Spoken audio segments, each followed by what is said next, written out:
we could do defense today, which I was thinking maybe I play big blind for a series of hands with playable hands, and so that puts me more into defense hands. That's an excellent idea.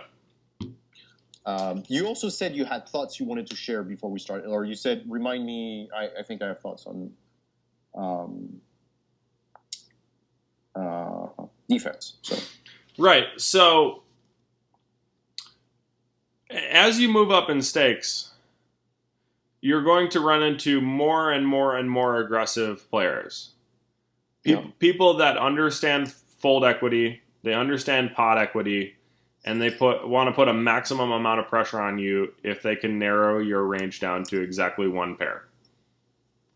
And in order to move up in stakes and be an effective poker player, you have to know how to defend against them at an appropriate frequency.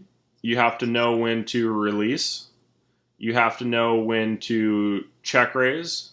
And that goes hand in hand with identifying situations where your opponent can only have one pair while your range is uncapped. And you have to know how to extract value when you make one of those draws. So it's a difficult task for me to teach because there are so many different permutations, and I can't always divide them up into categories because every opponent is different. So one of the things that I may have been negligent in when I was coaching you is that I sometimes forget the stake that you're playing. So if you're playing 1-3 or 2-5, your opponent's c-betting frequency is going to be much lower than it would be in the games that I'm playing in. So everything that I tell you, take it with a grain of salt because what I'm doing is much closer to GTO because my opponents are much more aggressive. And I have to defend against them. The players that you're playing against, a lot of times they don't have the heart to bluff turns and rivers as much as they should. So keep that in mind. If it's close and you're playing 2-5 or less, I think it's a fold. Okay? For me, if it's close, it's almost always a call because my opponents are so much better at identifying situations where my range is capped and they try to exploit me as much as possible. And there are times when they're so aggressive that I can't out-aggress them. I can't fight fire with fire. So I have to allow them to hang themselves. And as a result, sometimes I'll do things like check call with 2 pair or check call with a set, planning on just check calling all the way down. And if I still have enough value by the river, I'll put in a check raise. And that's really the only way that I can beat some of these guys because they have so much air in their ranges that I have no incentive to check raise for value. I'll extract more value by just allowing them to barrel off. Now, the players that you're playing against, when a c-betting frequency drops and they have a lot more value in their betting range, the check raise with a set on a dry board or the check raise with 2 pair on a dry board is a much more viable option because they're going to have the hand that you want to extract value from much more often than the opponents that I'm playing against. Yeah. So keep that in mind. Yep. And I'll do my best to try and point out situations like that today. So right here, your opponent opens to $13. This is blind versus blind, so you're never folding king 10 suited. You have to decide if you want to call or raise with it. I think if you're 3-betting with it, you probably have too much air in your 3-betting range. And if you're playing against a good opponent that's paying attention to that, he'll start hammering you with 4-bets. So as a result, I would prefer to call and play a smaller pot in possession with a suited hand that is very easy to maneuver with. Yeah, that's fair.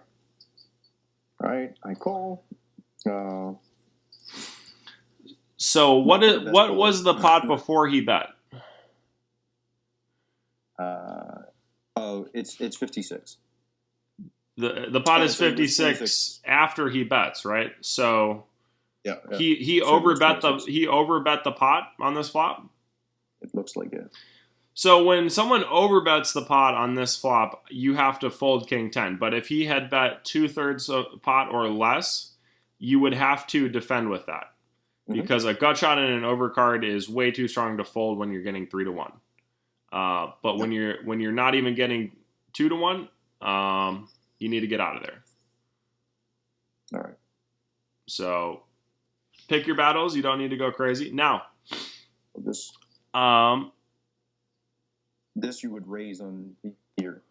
Yes, but before I do that, I would ask myself, is that limper limping with malicious intent? So if he's one of those guys that's raising every hand and then all of a sudden he limps in an early position, you have to be cognizant of that. And there are extreme circumstances where I would check with a hand like Ace King, knowing that my opponent has a monster hand and I don't want to get it in preflop against him. Yeah. But I think anyone that you're playing against and and this is like a mid-strength APT table, so they're like intermediate type players. Right, and as a result, you should be raising for value here always. But just pay attention to those people that only limp with big pocket pairs because you cannot raise against them. It's only maybe 5% of the general population. But once you start really paying attention to that, you'll be much more attuned to what your opponents are trying to accomplish against you. So I would raise it to $25, sometimes even $30 if my opponents are calling way too much. And I just try to extract maximum value, knowing that a lot of their range is small pocket pairs. They're going to continue with those, and then I'm going to barrel them off of them post-flop, and there's nothing that they can do to stop me because my range is uncapped. Their range is very capped. Okay? This is so different than anything that you'll read in a poker book. Every poker book is just like only bet for value against these people. No, their ranges are capped. Punish them. Now, when someone raises out of the small blind, that's a super strong range. You need to get out of the way. Respect that. Jack 10 of diamonds. Yeah, I can call with that. I think that it would be fair to defend under the gun. Sorry. I think it's fair to defend with that because that open isn't really an under the gun open. It's an open from MP1. Yeah. So that range is going to be a little bit weaker. Jack 10 will perform well against it. Right here, we know that we're going to be check calling one street. Yep. So allow our opponent to turn those small suited connectors or small pocket pairs into a bluff. If he's value betting, we have equity against him, and then we have optionality on turns of rivers, so we're just going to check call. Turn is a jack. There's no reason to turn this hand into a bluff. No, but it turns into the spade flush draw also. Right, so your opponent is going to give up with the majority of his bluffs on this board because you have a ton of ace-x in your range. Yep. And you also have spade draws. So majority of opponents are going to give up. And as a result, if your opponent bets on this turn, you can safely check fold. Now, the turn with check, you can't bet for value, but you have showdown value. And so you're checking, hoping that your opponent checks behind. If your opponent bets, you have to fold. And you ran into king, queen, so you minimize your losses. Yep. And you definitely had enough equity to peel pre-flop. Yeah. So, 9-7 of clubs. I'm okay with a call as long as you know what your opponent's trying to do against you post-flop. If you aren't sure, it's okay to fold here. So, we can just take a look at the player profile, pretend that we have a read on our opponent. And aggressive intermediate. Yeah. So we know what to do against this guy. Let's call it. Well, actually, what I usually do against this guy in this game is re-raise because he folds a lot to re-raises. But if you elect to throw that into your 3-betting range, I'm totally fine with it. Just make sure you have a good picture of the range of hands that you're 3-betting with.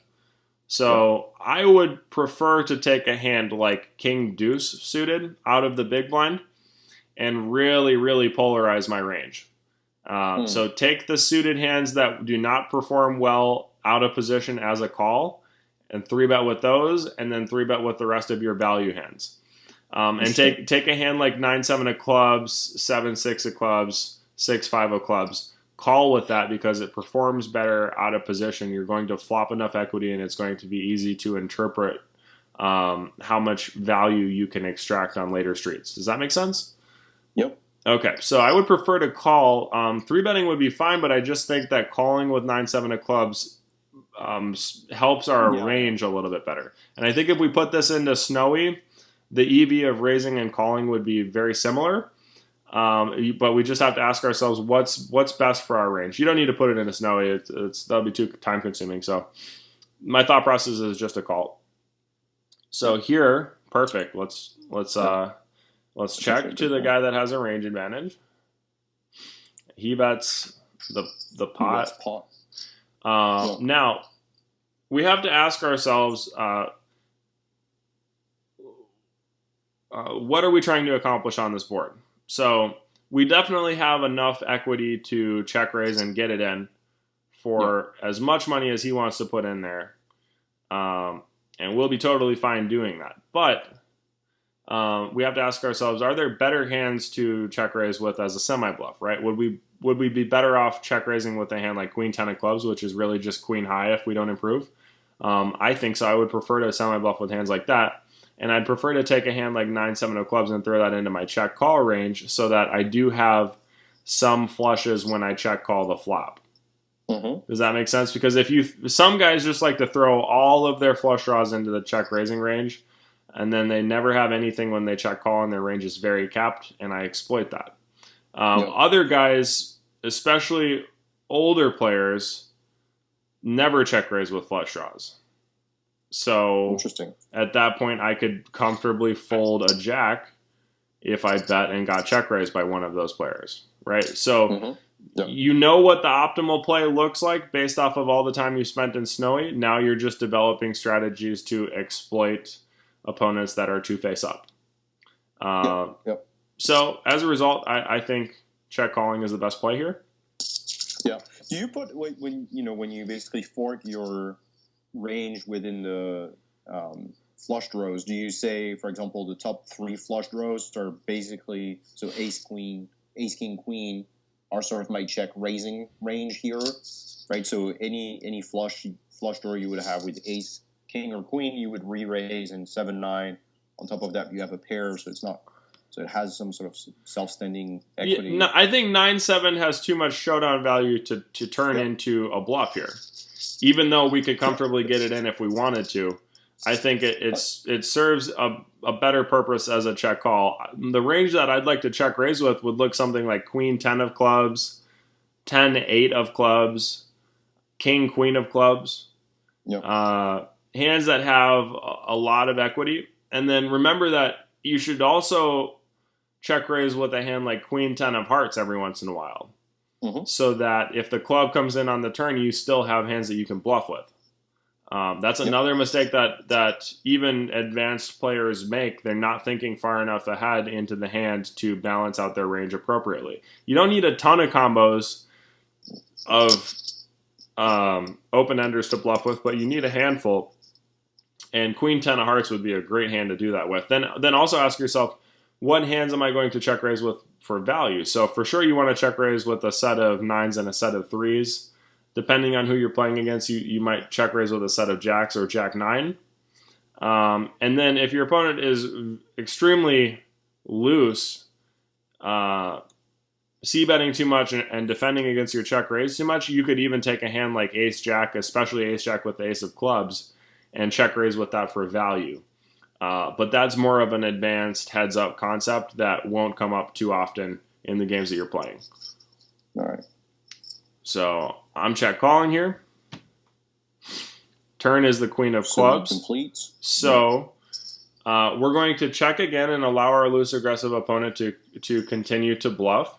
And we're intending to check call because if we check raise, we shouldn't get that much action from worse hands. Totally. Does that make sense? Yeah, totally. Okay. So we're just planning on check calling 3 streets and allowing our opponent to hang himself. Now here, some guys try and throw out a 1/5 pot size blocker bet or whatever because they don't know how to correctly interpret this situation. But for you, you're better than that. Check and make a decision. Okay? Yep. All right. Now your opponent bets 240. Ask yourself what his range looks like when he fires 3 streets against you. So, does he have the ace of clubs in his range? Yes, absolutely he does. Yes. Yes. Would he ever bet that big with the king of clubs? No, I don't think so. Most people aren't that greedy. So at this point, his range is very polarized between the ace of clubs and all of the different air hands that he could have in his range. Mm-hmm. So this is one of those spots where you can't be afraid to look silly. And the other thing you have to ask yourself is what does your opponent think your range is, right? You check called twice. He thinks that you don't have very many clubs in your range. And when I'm getting better than 2-1 to call, I'm typically going to flick it in here, but only against very aggressive opponents. If you were playing against a more passive opponent, especially if he was older, I would comfortably check fold here. Does that make sense? So this is a spot where a lot of the time you're going to look silly calling off with a 9-high flush draw, but you don't have to be right that often. You only need to be right about 28% of the time or so right here. And I think against the player type that you're playing against, you're definitely right that often. All right. Let's call it. Oh, shows a sets of 9. Yeah, so you'll see players do that all the time. They will turn hands that have showdown value into a bluff against you. And you just have to make a decision. So we've done this for a while, and you've seen me tell you to call off in spots where I was wrong. And that's going to happen. There's collateral damage involved in playing a solid strategy because you don't need to be right 100% of the time. You don't even need to be right half the time. If you're right 30% of the time, you're making money. Yep. And just constantly remind yourself of that. Now, you have ace-7 of clubs. That's one of those hands that we love to 3-bet light with, especially against somebody that's opening too wide.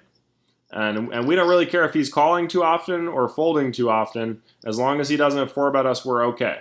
And before you put in the 4-bet, just ask yourself, is that guy under the gun ever going to do something crazy like limp call or limp raise? We haven't seen him do anything like that. We have no reason to believe that he's limping with malicious intent. So I would go ahead and fire away and maybe make it $65 or so. Your opponent calls, and we just flop the nuts, huh? Yes. Yep. At this point, I think it's very important to just extract maximum value here. And just allow him to float too much or bluff raise too much or whatever he wants to do, get maximum value. I would start with at least a half pot bet. Yep. And we're going to fire 3 here and hopefully stack him. Let's see. All right, he calls, which is a good thing. And now we have even more reason to bet. Some guys are afraid of monsters under the bed, and they're like, oh my god, what happens if I run into king 10 or 10's full or deuces full? But honestly, there are so many combos of king X in your opponent's range that he's never going to fold, and you have to extract maximum value from that. So I would bet at least half pot again and plan on shoving the river. And this is where stack sizes are important.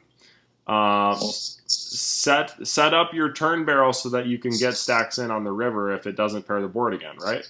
Yeah. We're fine here because we're basically betting 150. If he called, he had 200 left, and so we would have easily bet this, and it was not even pot on the river. Right.